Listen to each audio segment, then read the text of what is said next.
But when I look on her and hope to tell with joy what I admire, my thoughts lie cramped in narrow scope, or in their feeble birth expire. No skilled complexity of speech, no simple phrase of tenderest fall, no likened excellence can reach her, the most excellent of all.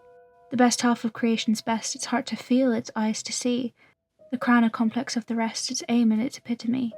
Nay, might I utter my conceit, 'twere after all a vulgar song, for she so simply, subtly sweet, my deepest rapture does her wrong.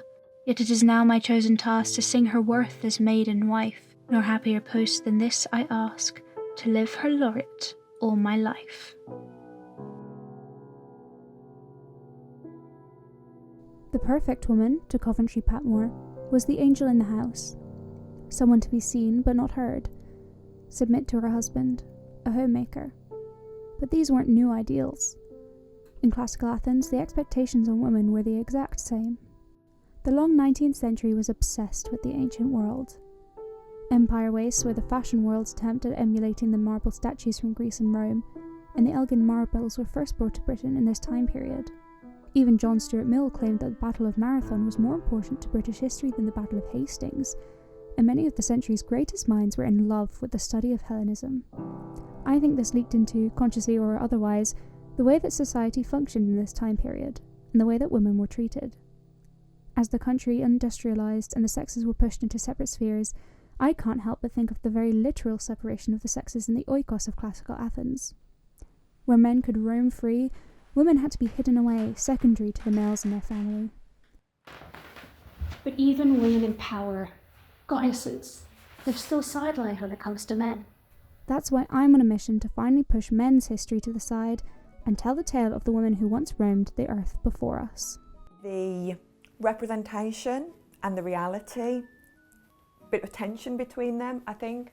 Ideally, certainly, there is this expectation that is fed into, maintained, disseminated through literature that women will be confined within the oikos, that they will prioritise motherhood and wifedom.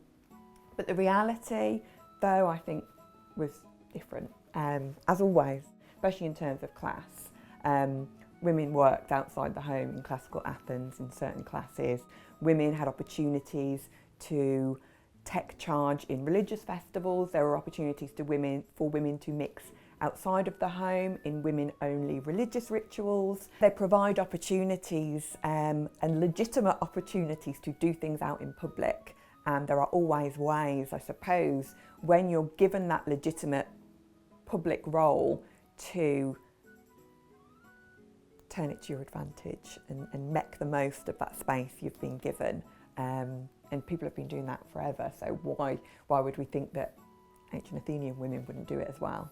And we see in the literature there's quite a bit of anxiety around that and what women do outside of the household, what happens amongst women when they're all together without men. But that anxiety is there because women were doing it.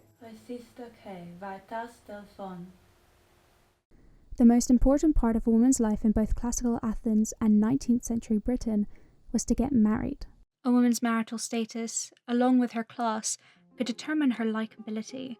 Jane Austen wrote in her book Emma, a single woman with a very narrow income must be ridiculous, disagreeable old maid, the proper sport of boys and girls. But a single woman of good fortune is always respectable, and may be as sensible and pleasant as anybody else. But even the ideal woman must pass her time somehow. We see this with Penelope in the Odyssey, weaving her way through 20 years without her husband. Even Athena is the goddess of weaving. We see here that these women have a basket of wool, a typical depiction of femininity perhaps, a task expected of them. But there could be deeper layers to this. When we as a society look into the past, we tend to see the words, works and deeds of wealthy men. However, I'd like to show you a different side to the story. Who are the women in the societies that we see as prudish and conservative who broke that mould? What were the lives of the working women like? Who are the real angels of society?